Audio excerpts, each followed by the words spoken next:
Your Partner in Success Radio is a free business podcast with host Denise Griffitts. It's all about great stories, conversation, and context to help you move your business and life forward with actionable tips and advice from her guest experts. To listen and subscribe, just find us on iTunes, Google Play, or wherever you consume your podcasts. Good morning and welcome to Your Partner in Success Radio, where top performers across the globe share their secrets to help you reach your personal and your professional goals. I am your host, Denise Griffitts, and with my truly incredible guests, we are here to provide inspiring and practical insights to elevate your life and your business. Ranked in the top 2% globally, this podcast really is a must listen. Again, it's because of my guests. So whether you're seeking entrepreneurial tips, career advice, or personal growth strategies, get set to turn inspiration into action, challenges into victories, and dreams into tangible achievements. And today, and it's Monday, there's a little bit of funny going on here, but today I get to welcome to the show Tammy Alvarez, who is a former corporate C-suite executive who believes at the heart of every successful business are leaders who inspire courage. And as the CEO of the Career Winners Circle, she's an inspirational coach, trainer, and epic storyteller with an unwavering commitment to advancing ambitious leaders so they can grow their careers as far as their drive will take them, and then continue to thrive once they get there. So during her 20-year corporate career, Tammy became a renowned business transformation and turnaround expert. And I'm kind of chuckling because I had a bit of an issue getting her on this morning, my fault. And I have her book in front of me, Escaping the Career Trap. And inside she wrote, "Denise, cheers to always loving Mondays." How ironic is that? Tammy, welcome. Denise, thank you so much. It is such a pleasure to be here. And yes, we have definitely had a manic Monday so far. Yeah. And on top of that, it's that strange eclipse that we've had them before. I don't understand what the panic is about, but here we are. Maybe let's hope it's excitement and not panic today, right? So, yeah. Oh, I'm over it. I panicked for about 10 minutes this morning and I ran around going, oh, geez, oh, geez, oh, geez. Now I'm fine. I'm calm. So good to have you here. Great to be here. But tell us about you. How do you show up in the world? That's such a big question, right? I'm glad we have an hour, but I promise I won't take the full hour for that part. I tend to show up in the world vulnerable and real. Growing up, in a poor family and kind of getting through my corporate career in a very untraditional way. I never quite fit in. I didn't look like the others. I didn't come through the same way as the others.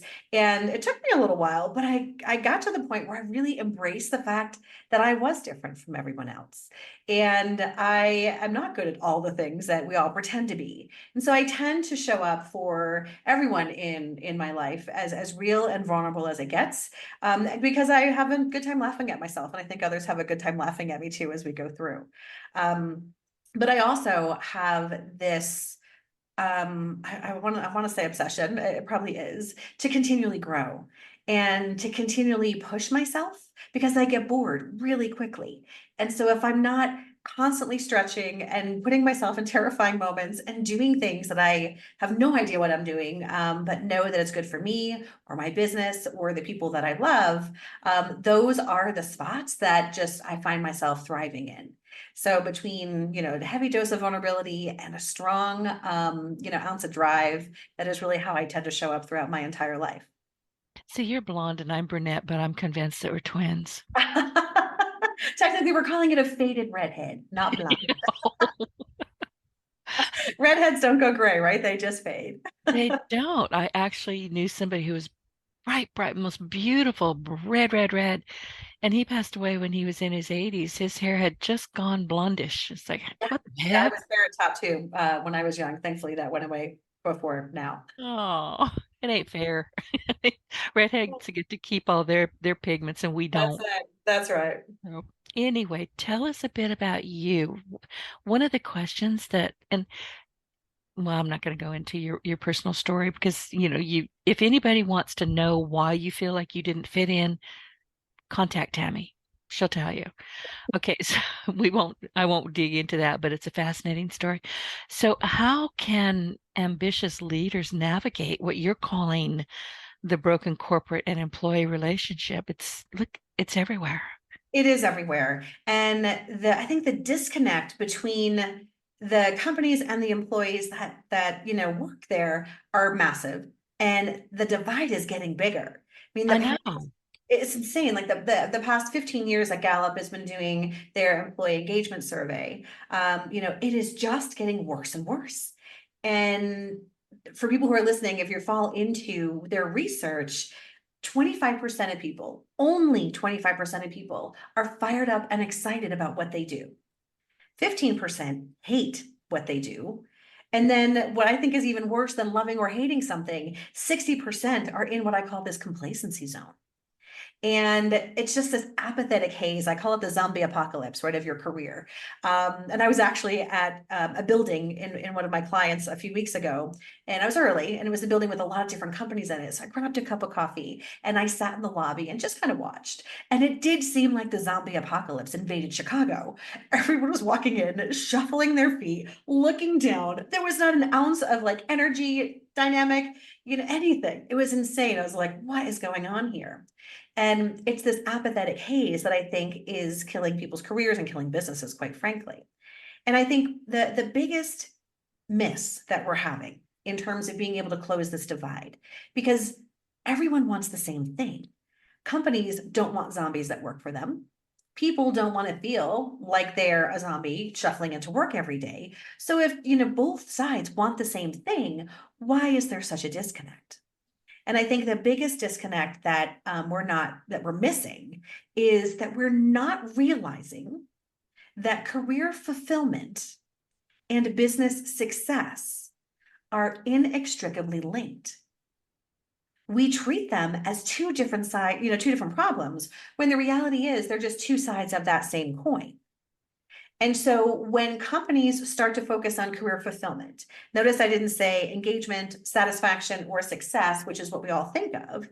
But when companies start to create an environment where career fulfillment is the norm, and people start to take personal accountability to understand what that fulfillment means for them in this moment of seasonality in their career, because we all change. And then you start to really hone in on how to make that a reality, then everything else starts to improve with it. And companies that get this right experience a 21% increase in profitability and a 4-time increase in revenue. And they're avoiding what's happening right now, which is like 30% of companies' top talent are leaving. It's not the low performers who are leaving, it's their best people. And so getting this right isn't just a feel-good play, because Denise, you know me by now, I'm not a real kumbaya girl, but it is it just makes sense from an economic perspective in terms of long-term company viability. And as individuals, we want to feel fulfilled, right? We want to have that feeling of abundance. And so many of us are missing it, which is why I wrote that book, right? If you don't love Mondays, then this is for you type thing. And, so I think that's the big miss right now in terms of where this disconnect is that companies are really focused on the wrong thing, and people are not taking that personal accountability to get there. And I have that book. I should have mentioned it at the top of the show. I have that book in front of me, and it is called, and everybody listen, go to Amazon and get it. Escaping the Career Trap, Transform Your Apathy into Ambition, and Never Hate Mondays Again. That's why I kind of chuckled like, it's Monday. We maybe could have done this on a Friday, but no, we chose Monday, which is a good thing because I'm already much happier. I'm listening to you and I'm scribbling down notes and going, okay, this is where I need to be today. Monday, I don't typically hate Monday. To me, Monday through Sunday those are work days for me. I don't know how to stop. Right. So, I don't, but today was just one of those, geez, mornings. Now I'm over it. But now I'm on chapter 2, breaking free from the soul crushing grind. And you're calling it soul crushing, and you're talking about the zombie, apocalypse in these buildings. And I call that, when I see these people, they're just putting in the time to get the paycheck. Yeah. That's my take from it. And I think, and you're absolutely right, Denise. I mean, it is just putting in time. But what we find is most people, and I've seen this either, in my professional career as well as my coaching career, can't really compartmentalize. So chances are good if your job sucks, it impacts so many other parts of your life. And you start to feel that pit in your stomach on Sunday nights, and you start to log on at 3 o'clock in the afternoon on Sunday, ruining a perfectly good weekend because you want to try and get ahead of things. My email starts blowing up in the afternoons on Sunday, and you're trying to dread those meetings and the missed deadlines, just all the things. And one of the biggest things that I think hold people back is they think this is how it's supposed to be, that the concept of loving Mondays is a pipe dream, or it's only available to a select few. And that breaks my heart, because I think everyone has the opportunity to step into a career without even having to make a job change necessarily. That just fuels them and fires them and gives them the energy that, that they need to be able to make the impact. Because I think at the end of the day, we talk about money, we talk about power and promotions and all of these things. But I think what really impacts people from the most human element is feeling like the work you do doesn't matter. And that level of insignificance just carries through our entire lives in many cases. So if you are able to find that, that path forward in terms of your career, it's kind of like the concept of a rising tide lifts all boats. You start going back to the gym. You feel good. You're hanging out with your friends again. You're leaving the job at the job and enjoying your personal life, because boundaries are important. And so I think, moving out from the, no one really loves Mondays, to a mindset where not only do I deserve to love Mondays, but, I need this. It's as essential to me, my whole life success and my whole life happiness as, the air I breathe and water that we drink. When you start to take that level of perspective, then you start moving from feeling like you're out of control and everyone else is writing your script for you, to really stepping into a narrative that you can start to control and take actions to see better outcomes for yourself. And that makes so much sense. And listen, I actually do love Mondays. Me too. I do. And one of the biggest reasons, honestly, is because I get to meet people like you through my podcast. I'm a highly committed introvert. Everybody knows this. But I don't have any filters. I'm not shy. So There's a difference, right? Between introversion and being shy. Yes, exactly. There's a big difference. But I'm not going to meet truly fascinating people like you and my other podcast guests at my local Walmart on a Monday morning. Ain't gonna happen, hun. Exactly. So I look forward to Mondays like, ooh. Yeah, and we may hit a glitch or two, but it's like, well, we got over that. Let's go. Yeah, absolutely. And I think I was just we just launched a 4-day summit today. So I was doing the live keynote at 7 a.m. my time. So we don't talk about Mondays, right? And one of the biggest mindset shifts that I think people can make to get there, because this is all nice in theory, but how do you actually lean in and how do you make this a reality, is starting to change your mindset in becoming that CEO of your career. Because when you start to treat your career like a business, then everything changes. And everyone listening today can do that. You have the skills because you are running your businesses today, whether it's, a leader in a division of a company or whether you own a company or anything in between, you are taking the steps that you need to run that business successfully. So if you take the skills that you use for your company and apply it to your career, your whole mindset changes. I see so many people that work hard, they do great work, and they still feel passed up. They feel like the system has failed them in some way. When the reality is the system that's been designed by your organization, they pave the roads, they put the guardrails up so you don't, roll off the cliff, and they set speed limits. But at the end of the day, this is not an autonomously driving car. You have to drive the car. And you get to decide which road you're going on. You get to decide how fast you're really going to drive. And you get to decide what music you're going to play along the way. And when we start to realize that there's more that's in our control than not, And we start to really take some of these basic approaches in treating our careers like a business, then so many things change. And I think one of the first things that I like people to really think about is when you have an employee mindset, you're trading with the wrong assets. You think that your value is attributed to the number of hours that you work, or how long you've been with a company, or the size of your team, or your own personal skills. But when you make that transformation to that CEO mindset, and you start to become that CEO of You Inc., and you start to think about that, you index on something different. You index on impact. So it's not who's the smartest, who's been there the longest, worked the hardest, or even if you've checked the most boxes. What it's about is the business results you're delivering, the people that you've inspired, the things that you've improved that align directly with the company goals. And when you focus on that impact, then you stop feeling like things are out of your control. And you don't need to wait to showcase your talents, because so many people are waiting for something good to happen instead of making something good happen. Or somebody to notice them. Yeah, absolutely. You know, I did this. I found this simple mind shift a long time ago because I will catch, I don't know about you, but I pay close attention to what my body feels when I say something. Yes. I talk to myself out loud a lot. We all do. Don't deny it. We do it. I used to play this game in New York City when you see people doing that, whether it was Bluetooth or crazy, right? So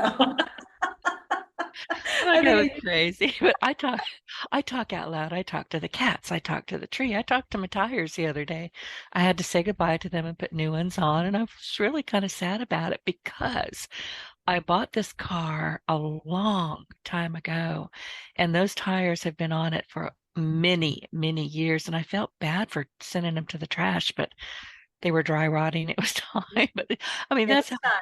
goofy life can get. But the thing is, I catch myself if I wake up or I'm wandering around, go, oh, I've got to go. And you caught me. Oh, you know that. Oh, I've got to. No, I get to. Correct. Different response in my body. It's amazing how that changes, right? And that Yes. feeling of I get to versus I have to do this, or the things that don't energize us. Exactly right. So when we're talking about breaking free from the soul crushing grind, you have a lot to say. I mean, you've got some, this is one of my favorites, getting out of the I should be happier where I am trap. Oh yeah. And are you expecting too much? Well, yeah. I mean, you're expecting too much and you're not stepping up is my think on this, my thoughts. Well, I think gratitude and ambition are not mutually exclusive. You can have both. And so you can be grateful for all the things that you have and have accomplished and still want more. But I think what slows a lot of people down is they're like, I have a good boss. I am in a good company with all these layoffs happening. I'm safe. And all of these things. And so it's like, but yet there's that drive. There's that feeling like, oh, but I just want more. There's more I can do. There's a bigger impact I can make. But I should be happy. And I think, I believe that, that being comfortable is dangerous, right? I think that's probably one of the most dangerous things you can do to your career is just be too comfortable. And when you do great work and it comes naturally and it's not a major effort to get things done and have big results, it's easy to stay in that comfort zone. But for those that get that pang, that little gut feeling that says, I want something more. I know I can do more. And I'm bored, but I shouldn't be because there's so many people who have it worse off than I do. That's a self-defense mechanism I think people use to prevent doing the scary work of making some kind of change, right? Whether it's leveling up within your role or seeking something outside the organization, it's a self-defense mechanism to kind of keep us content. But what happens is when we ignore those signs, when we ignore the little voice, that little feeling in our gut that says, oh, there's got to be something a little bit more out there, then eventually, when we ignore those long enough, then the world starts to change around us. And then, But change starts to Tammy, happen to you instead of, you initiating that change. right. But out there really is in there. You're in charge. At least that's the way I think about it, but I'm kind of bossy. Um, Well, and then you've got that perspective, right? You've gone out, you've done your own, your own thing, and you've taken your own control. I think for people who are within, the corporate constructs, let's say, okay. look at those guardrails as defining limits versus suggestions. That's where I think people start to feel like, oh, okay, this is the way it's supposed to be. This is the way, this is how it has to be. This is the way the way I have to play it. And it's just not the case. And I think realizing that it is okay to be grateful and it is okay to want more, and that you should do the things that, that excite you, that scare you a little bit, and really kind of help you get through to that next level so you can have that next breakthrough moment. Exactly. So, Tammy, in your view, what does putting oneself first entail? And how can individuals identify and seek out environments that align with their personal vision and their professional goals? And I'm going to say it again. I think a lot of that comes from within. Oh, it all does, right? And I think we spend so much time trying to fit in wherever we are, right? And we're always trying to fit instead of really being reflective and aligning with the things that light you up. And we don't think about that, right? We think about things in terms of job description and tasks and what do I have to do? And most of us don't have the opportunity or the luxury to do the things that really light us up as often as we'd like to. But if you were to stop and think about the things that you could do for 12 hours a day and never get tired, what would your career and your life be like if you could do more of that? Like for me, I love this stuff. Right? I just gave a keynote speech this morning. I love coaching my clients, talking on podcasts to share, our points of view, and, working with our coaches and helping them continue to improve as well. I love that stuff. I'm good at things that it required to run the business, the finances and the strategy and all that stuff, but it does not energize me. I can't do that for 12 hours a day and end the day more excited than I started it. And so I outsource that stuff as much as I possibly can, right? Because that's not where my energy comes from. So when you think about how you start to step into this, you need to identify the things that really excite you. And those are the things that usually are your strengths. And I strongly recommend that you double down on strengthening your strengths. We spend a lot of time in what I call this toxicity of self-improvement. I'm all for getting better, but I'm not for feeling it like less than because you're not perfect or even good at everything. And I think that you can spend all the time, energy, and money to try and get better at something that you're not naturally good at, and you will only be adequate. But if you took that same time, energy, and focus and put it into the strengths, the things that come naturally, the things that light you up, then you become unstoppable. And that's, go ahead. Yep. No, I was going to ask you, I had written down a note, how can people break free from the addiction to constant self-improvement? And you got to it before I could. Brilliant. Thank you. Sorry about that. Leading it away, right? But I think from, just doing that, but that's not enough, right? Because then now you've got what I call your it factor, which is your unique perspectives, skills, and experiences that make you not only different from everyone else, but that make you better. And every time I say that, I know people bristle because you don't like the idea that you're better than someone else. So I want to give Oh, you I'm fine with it. There's things. well, many are, right? So Seriously. you're definitely, you're definitely on the advanced stage of this, right? But Well, so I many know people when are I'm good, uncomfortable with it. Yeah, and and they're right. And I know when I'm a moron, as Reba McEntire says. I'm pretty clear about how I show up. know thyself, right? Right. And I think, but when you think about that, if you're uncomfortable with the idea, because so many are about being better, again, put that CEO hat on. You've just been promoted to become the CEO of You Incorporated. And as a business owner, as the CEO of Career Winner Circle, if someone were to ask me, is my coaching organization better than the competition? You bet it is. Absolutely, right? We have unique ways of doing things and epic results for our clients and all these other things. Does that make other coaching organizations not as good? No, they're Oh, excellent in their own way. And we feel like there's this, sense of humility that we have to have, but you really need to make sure that you know that you are the best in, the services that you provide as the CEO of your company. And that's just part of the equation though, Denise, because when you do that, so you've leaned into the things that light you up and you've focused on playing to your strengths, then you've kind of found your it factor, but now you need to take a service mindset, because doing this just for you isn't really where the magic happens.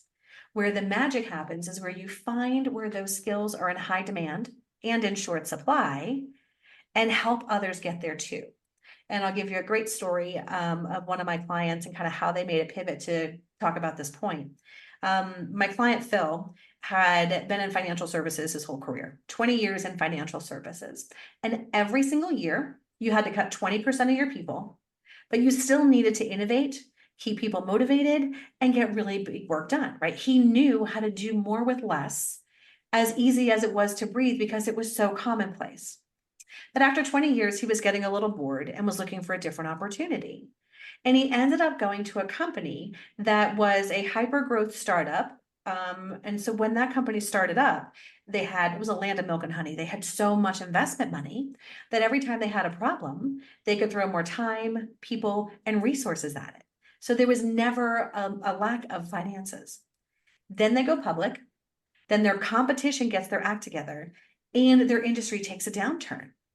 Now they're hemorrhaging money. But the entire organization from the C-level, 3 levels down, grew up in that company. They have no idea how to do more with less. So here comes Phil, who knows it's in his DNA at this point. And he's not only able to do more with less in this company because that made him a rock star, but what he did is he took that service mindset, showed everyone else how to do it too. And that's really where the magic happened. And everyone has an opportunity to do that. I love what you said about, high demand, short supply. I wrote that down for a reason, not to do with this podcast, but I'll tell you about it later. Crushing the Fearsome Four. I'm in chapter 9, page 181. Yes. This, I've got sticky notes all over this thing. You start and I'll tell you why I'm so fascinated with it. Okay, so we're going to talk about that Fearsome Four, because what happens is once you get clear on your vision and you know what lights you up and you've gotten that CEO mindset for yourself and you're starting to play to your strengths, right? So now things are you're feeling more alive and vibrant. And now you're going to start to play bigger. You're going to start to lead from the front and you're going to start to show up differently. And guess what happens? You get scared. And it's normal. Because now you're taking risks, you're not invisible anymore, you're doing things that, put you out of your comfort zone. And sure enough, whenever you do this, the Fearsome Four shows up. And it's the biggest pain in the butt ever. But every time we are in a place where we're not comfortable, they're going to be there. But the problem that I find is that people treat our inner voice as all the same big mosh of stuff, and it's not. No, it's not. And that's what's so fascinating. Keep going. Okay. And so I think it's important to really know what it is we're dealing with specifically, and we'll talk about what the four are in just a minute. Because there's different strategies to be able to combat these. And it's important to also realize that whenever we're in a place where we're stretching, these babies are going to show up, but it's seasonal, it's cyclical, right? We're not sitting in a constant state of this. They come and go. So the objective isn't to get rid of it, because if you get rid of it, then you've stopped growing. But the objective is to shorten the cycle. And to be able to shorten the cycle, you need to be able to break these things down, fear, into the Fearsome Four, and then deal with them differently. So let me talk about what they are. So the first of the four is what we all know as our inner critic. It's how we view ourselves. I'm not enough, I'm not this, those types of things. Then the second of the Fearsome Four is called second guessing. And we do that all the time, right? That's rear view mirror. I should have done this, I could have done that, all that stuff. Then we have the imposter syndrome. I think that one's the most, that's the front leader. Everyone knows this one. I think I've had imposter syndrome since before it was a thing, but it is how others perceive us. And then the last one is low self-confidence, which is comparing ourselves to others. And so when you look at your inner critic, your second guessing, the imposter syndrome, and low self-confidence, these things are different, but they elicit the same fear-based response. but you need to treat them differently because they show up at different points in time in different areas of seasonality. And the best way to do that is you're gonna feel crazy doing this, but the best way to do that is when you're in one of those moments where your inner voice is starting to fire up. Write down everything your inner voice is telling you, word for word. And then when you start to dissect these things, you can start to really separate them from an emotional response and a skill-based response. And if it's an emotional response, then look back and find moments in your history to prove yourself wrong. Because a lot of times what we tell ourselves, we know it's not true, like deep down, but we just continue to do that to torture ourselves anyway. And then if it's a skill-based response, then from that perspective, go learn what you need to learn. Right? You're good, you're smart, you've learned up to this point, so keep going. Once you've done that, then you want to think about what are your triggers? Because again, we don't walk around in a persistent state of low self-confidence or second guessing. It's situational. So what are those triggers that happen that start to get your stomach in knots? And then once you know those triggers, now you can start to get ahead of it. It's like, oh, hang on a second. Every time I'm in this meeting or have to do this publicly or have to, whatever the situation is, now you know and you're not caught off guard. And so when we talk about those fears from 4, they're a good thing because they're a sign that you're growing. But don't let them slow you down. Your objective is to really use all of these skills that you have to bear to be able to shorten that cycle. I hadn't thought of it as being a cycle because, the things that we're talking about here, if you're really good at beating up on yourself, you can do all 4 of these in one day. Those are definitely the overachievers, right? Absolutely. I know. And I'm an overachiever. So are you. It's like, okay, Denise, sit down, and I'll ask myself, is this true? Is this really, really, really true? It's not. But my inner critic, oh my gosh, I tell her to go take a seat now. Oh, it was interesting. I was working for a major financial institution during the financial crisis. And during my time on Wall Street, I was always like in the front office with customers or like in the middle office serving customers. Those were the teams that I led. And during the financial crisis, I found myself in regulatory compliance. I was just like, what am I doing here? I'm the reason compliance is there. It was just an out-of-body experience.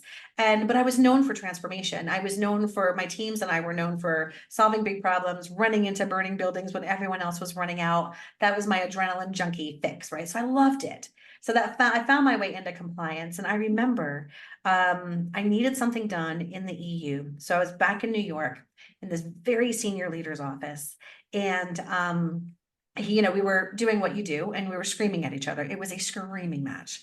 I was terrified, but I held my ground and like I was just like I wasn't getting back down. And then the phone rang and his admin put it on speaker. And I'm sure this was a total power play, but his admin put it on speaker and he answered the phone. And as soon as I heard the voice on the other end of the phone, my jaw dropped. It was John McCain. Okay. And it was the day after the first debate with Barack Obama. Oh. And the conversation went something like, hey, dude, how'd I do last night? And this guy that I had been in a cage match with for the last half hour proceeded to give him advice on how he did on the debate. And I'm like, what am I doing here? Like, this is so far out of my league. This is like insane. And so, I was trying not to be gobsmacked, but I totally was. And, so he hung up, we finished our fight, I lost, and I went back into my boss's room, her office. And I closed the door and I am just losing my mind at this point. Like, why am I here? I don't know any of this stuff. I'm not a lawyer. I'm not this. I'm not that. And I'm like, I don't even know what I'm doing here. And so she let me rant for a bit and drop all the F-bombs that I needed to get it out of my system. And then I'm picturing this. I have weird pictures going on in my head.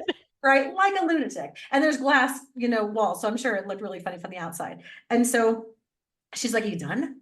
I'm like, yeah, I think so. And so she started to laugh at me. And she's like, you're here because you're different.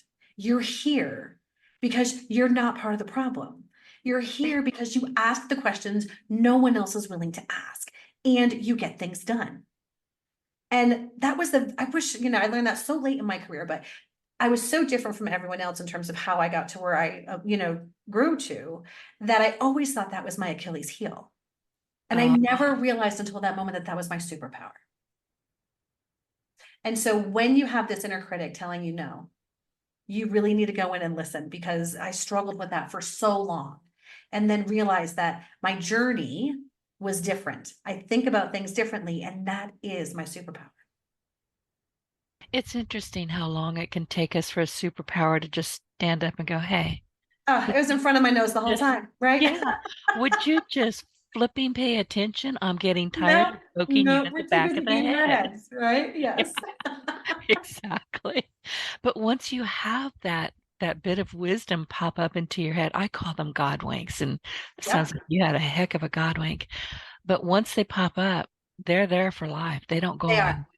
I mean, to be honest, it took me a while to actually believe it, right? I Yeah, heard it, yeah, I yeah. understood it, and I looked for signs of it, right? But once it really started to become part of who I was, and really in my identity and owning my identity in terms of, growing up poor and being homeless when I was 15 and not having a college degree until I turned 40, and all of these things that I just hid, because I wanted to be like everyone else and look like everyone else.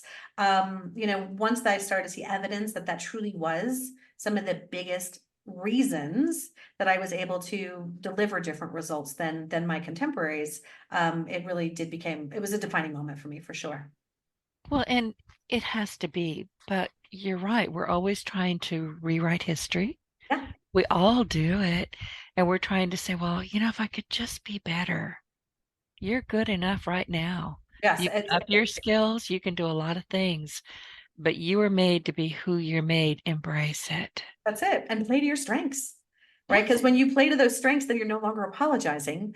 And when you're finding opportunities where those strengths are in high demand and in short supply, and you take a service mindset, so no one has to lose for you to win, you're stepping into an entirely new essence of career. You've said service mindset a couple of times. Explain to our audience what you mean by that. I think so many times in corporate, there's this, it's a culture more than anything else, that in order for you to win, someone has to lose. Right. Like you can't get promoted unless somebody else does. And that's a fact. I mean, not everybody can get promoted, but I think we hoard our knowledge. We're less willing to share what we know, the mistakes that we've made, taking other people's points of view into an account. And I always challenge the people I work with. I'm like, think about the person that you work with that drives you nuts. Who is the one that just every time you see them coming or every time there's an email, you're just like, oh God, I can't do this another day. What if you treated that person like your most valuable customer? How would that change that interaction? And what would happen if everyone did that? And so when you start taking the service mindset, then you start to really think about what is it that that other person, the other group, whatever, what do they need? And how can I get what I need and help them get what they need at the same time? And when What if you you kind of, oh, go what if ahead. you really, really, really dislike this individual? How do you overcome that? Oh, there's been several of those in my career, right? So I think here's the biggest aha moment for me, is because when you dislike someone, it's basically because they disagree with you, right? You just assume that they're out to get you and that they're just completely in existence to make your life miserable. Because you're moving fast, you're trying to get things done, and there's always that one person that's just going to slow you down. And it's easy to vilify those people, and I did for a long time. And what I found, through some battle tried and, definitely battle scars, is that people usually, there's always the exception, but they usually are acting in good faith. They're usually acting with good intent. And so for those people that drive you nuts, there's something there that you're missing. And, being able to take that time to slow down to figure out what is their point of good intent. What do they see that you don't? Because a lot of times, especially if you are, moving fast and trying to get big things done, you're going to miss a few things along the way. And these people are usually the ones that will see it.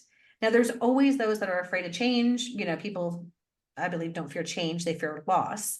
And so when you're able to see, okay, what are you afraid of losing here? How can we get that confidence back up that you're not going to lose whatever it is that's afraid of, and really start to understand where that place of good intent is that helps improve the situation significantly. And when that doesn't work, because there have been cases where it doesn't work, I would always have somebody on my team that had a good relationship with what I would call my nemesis. And so I would just step away because I'm like, I'm not productive here, and let my manager, or that person on my team that does have the trusting relationship with that person kind of be the liaison to get the good work done. You're never going to get along with everyone. It's just impossible. But I think assuming good intent, really understanding what it is that, their point of view and what they need for themselves to be successful, and being able to try and orchestrate something where everyone gets a piece of what they need is the best way to do that. That is brilliant. But I still come across people that I really, really, really don't like. And that's when I just put them with someone else. Yeah, that's all. Like, That's all all right, you this is can not do. working. I've tried. I've done all my things. I got nothing. So, then you bring in the reinforcements and you get somebody else to take over. And that does make sense. I mean, I don't actually have anybody on my team who can take that role, but I'm going to start looking for them.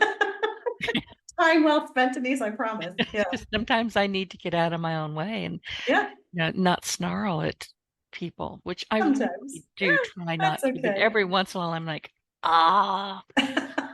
I'm going to hit you with a truck and then back over it just to make sure that you Right. are smashed flat. Yeah, absolutely. No. And the competition can be fierce.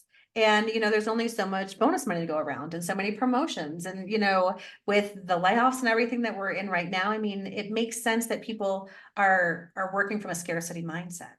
But you will not win that way.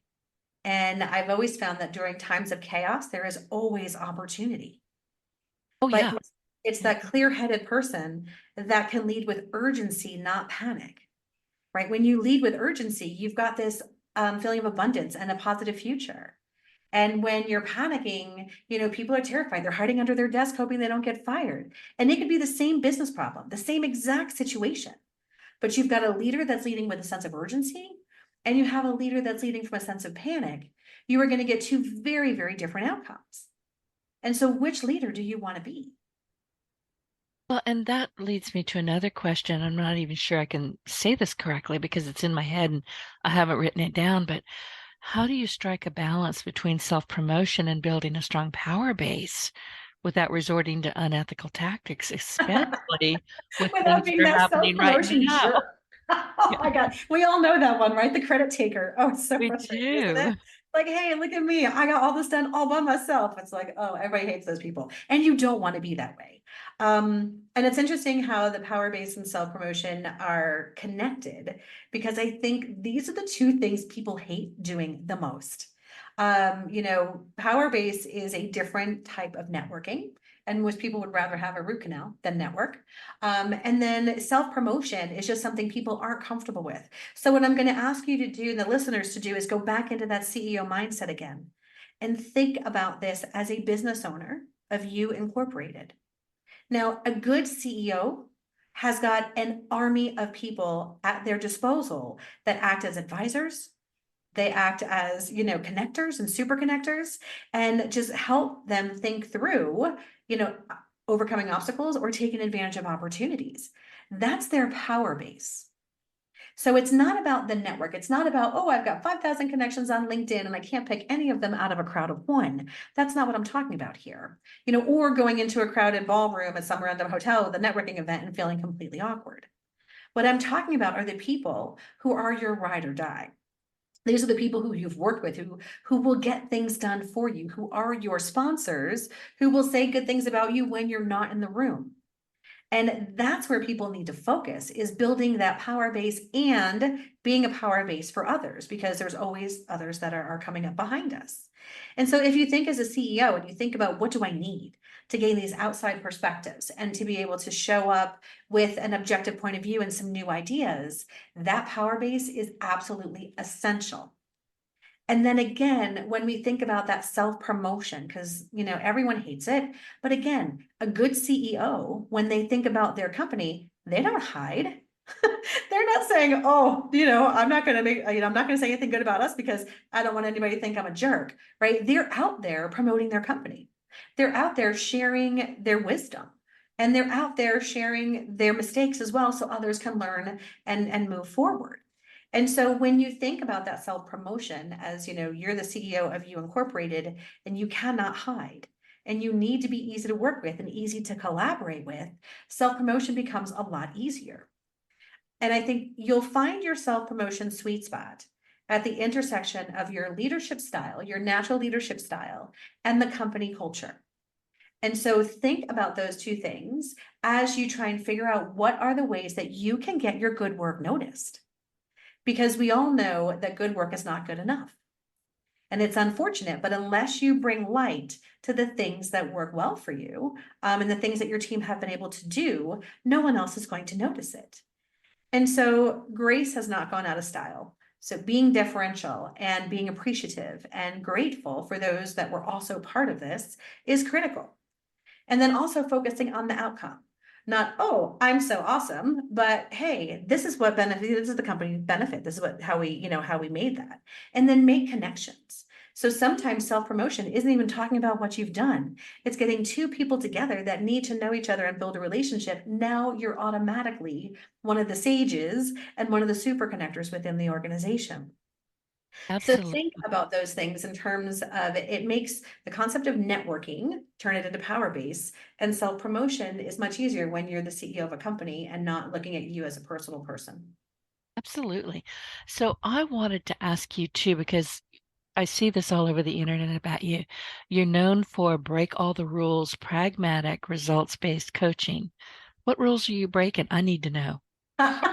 So many rules. Actually, there's only 5. Share them.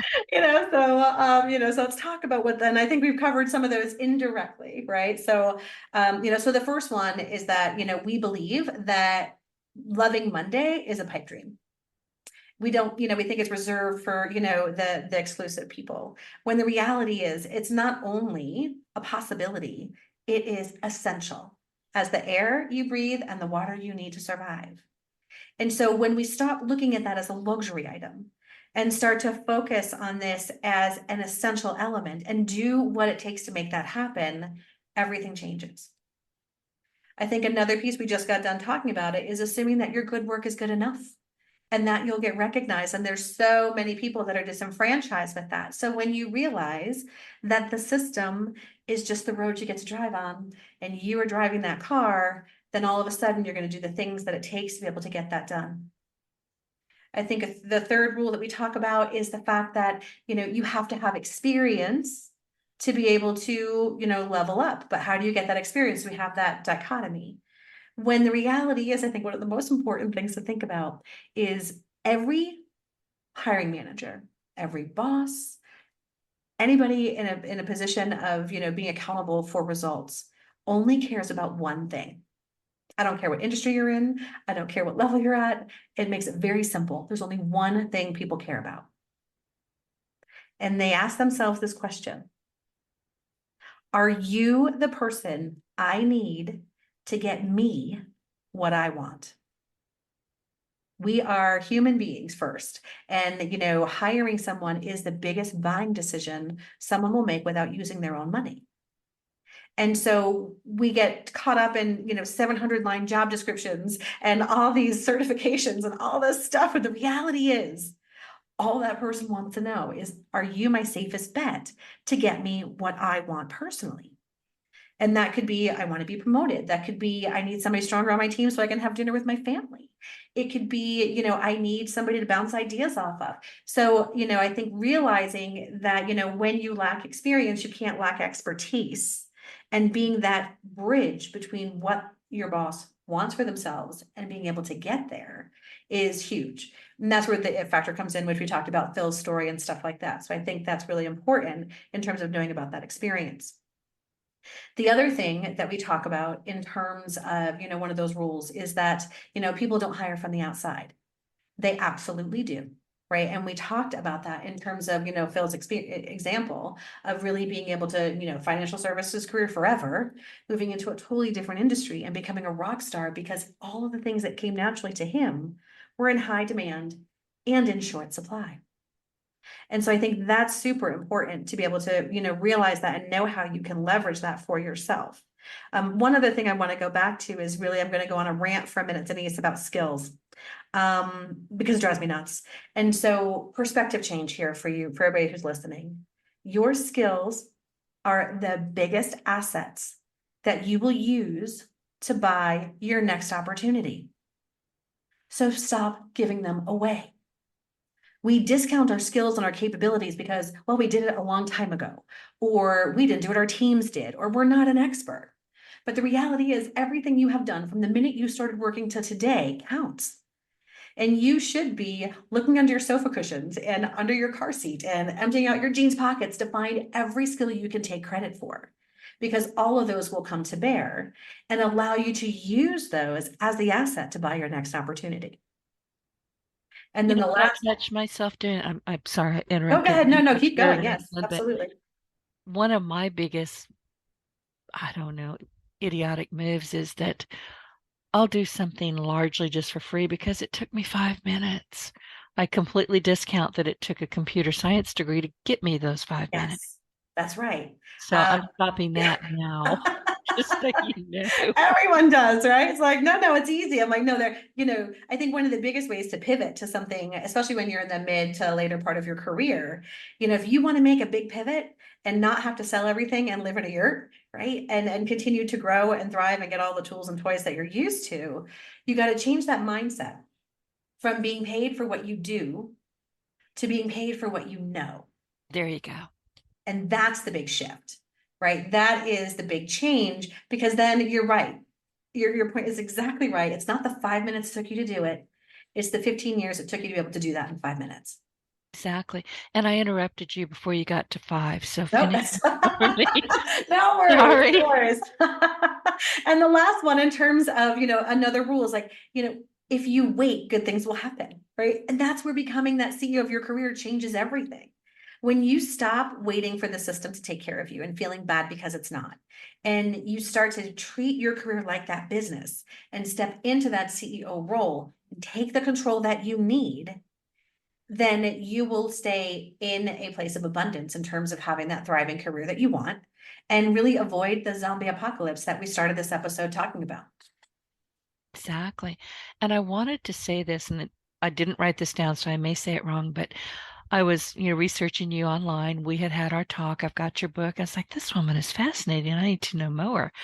And I read that 90% of your clients reach their goals within 6 to 8 months. Yes. And great. it's amazing. Yes. Yeah. And and they're making on average 20% more. And Wow. these are high net earners, right? These are big money makers. And I think we always believe that if we make a change, that we're going to have to give something up, right? To be happy, there's got to be a trade-off somewhere, right? There's got to be a catch, and it's not, right? So when you do it right, because the reason people think that if I make a change, I'm going to have less money, less influence, less impact. The reason they think that is because that does happen when you do it wrong. But when you do it right and do all these things that we've been talking about today, then that is not at all what happened, because Phil did not take a pay cut. I promise you that, right? He is making more money than he's seen in a long time. And he's come from financial services, which is a high pay industry. And so, so to think about that in terms of really, knowing that when you find that right opportunity, you're not taking that step back. And there is not that scarcity mindset, because now you're in high demand. You're basically kryptonite to the people who are, who need you the most. And I think that's important to remember. So it's a great, great call out for that. And I wanted to ask you, we're running out of time, so I may have to ask you quick. What are some of the core values or principles that guide you in your work in your life, and how do you stay true to them? I can't imagine that you have any difficulty staying true to yourself. I don't actually, and I think for my core values, it's really the thing that lights me up more than anything.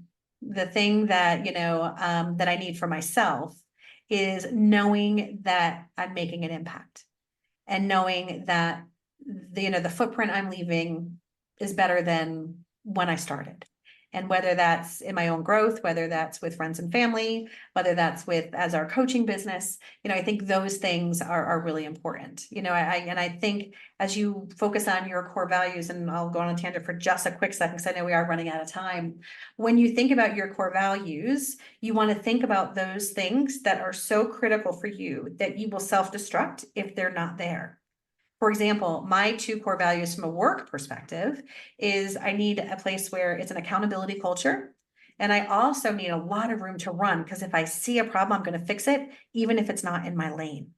And so in both of those situations, when they're not present, it doesn't end well for me. So for example, in the organizations that when I see a problem, I fix it, if they love that, I thrive. When they don't love that and they want me to stay in my lane, I've been fired twice because of that. And from an accountability culture perspective, when the organization doesn't have an accountability culture and there's a lot of finger pointing, I turn into a really crappy leader. Like, I'm impatient and I don't listen, and I'm much more bossy, and I get scary. Did I mention we're twins? Just mention and I don't like to be that way. And so, so those 2 things are really critical for me. Now, would I like to work with people that are smart? Yes, but I've worked with plenty who aren't. Would I like to work with people that I trust? Absolutely. But I've had my back stabbed plenty of times and survived. And so when you think about your core values, you want to think about those critical few that when they are not present, it is, a self-destructive moment for you. When you focus on those and you do not compromise on those, you will always be successful. Love this conversation. I want to ask you the book. What are you the most proud of with this book? What do you want people to know? I think I'm most proud of finishing it. Right. So it's like, okay, whew, that was a big moment, like delivering a 10-pound baby. So that I'm most proud of. But I think, there are so many people who dread Mondays. And this book is a guide to everyone who gets that pit in their stomach on Sunday nights. And it's not just this pie in the sky theory stuff. This book is a practical tool where it's got, my wisdom. It's got stories, not just from me, but from clients and other contributors that have gone on this journey, and actual ways to do it. Like, do this, not that. Make a left, not a right. Color it red, not blue. And so you're not sitting here wandering in the desert, wondering what to do next. And then, so this practical guide is written in a very, very conversational tone that allows people to kind of get through that. So I think my most proud moment about this book is just the feedback I've gotten so far. It's only been out since January. And the lives it's changed in terms of giving people actionable things they can do today to make things better right now and continue to grow on that. I mean, it doesn't get any better than that. Doesn't, and it does have a lot of actionable steps, like one of brain candy. I love these. Brain candy. That's a great idea, right? Yes. Important questions for you to chew on. I've sticky notes, I'm telling you, they're all over this book. It's getting fat, but here's one. Grab your journal and get started on your ABCs for growth. Assess, what do people say about you when you're not in the room? Are you buzzworthy? Do you have a purposeful brand and marketing message?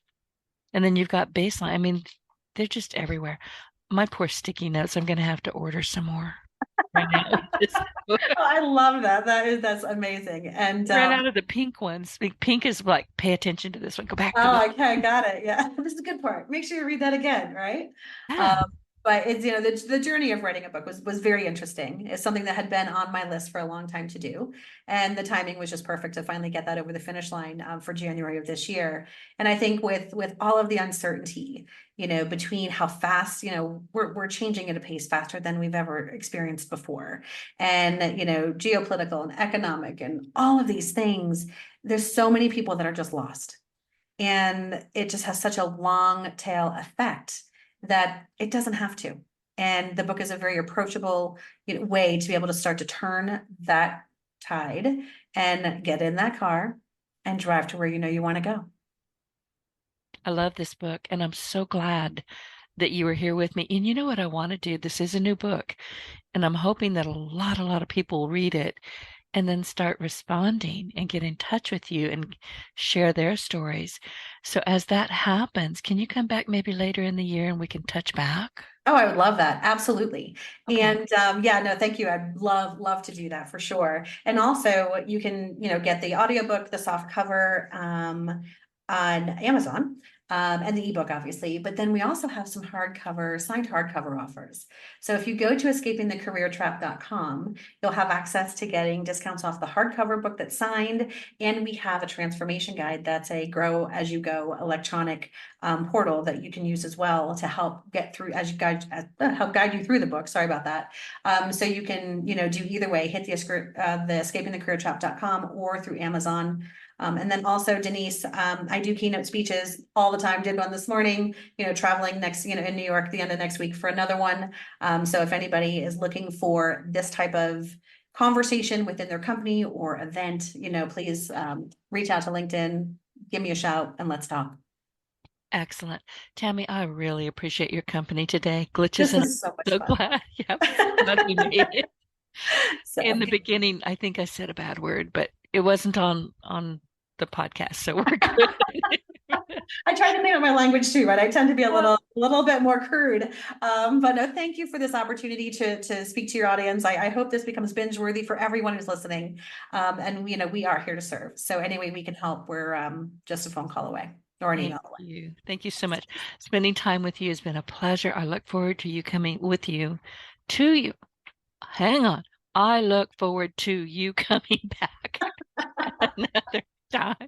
I don't know what is wrong with me. It's Monday. I think we've talked ourselves out, right? So yeah. I don't know. Some days I really can't articulate. I can think, I can write, but what's coming out of my mouth is not what's in my head. And that's I'm with today. you.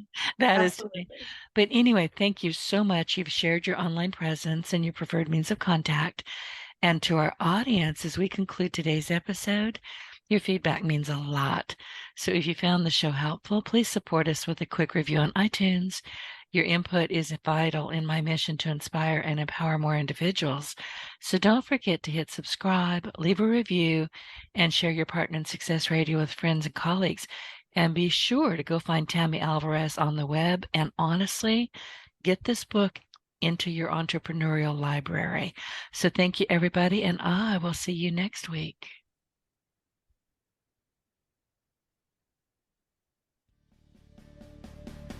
Get your voice heard. If you would like to launch your own far-reaching podcast, contact Denise Griffitts at yourofficeontheweb.com and go to the podcast tab.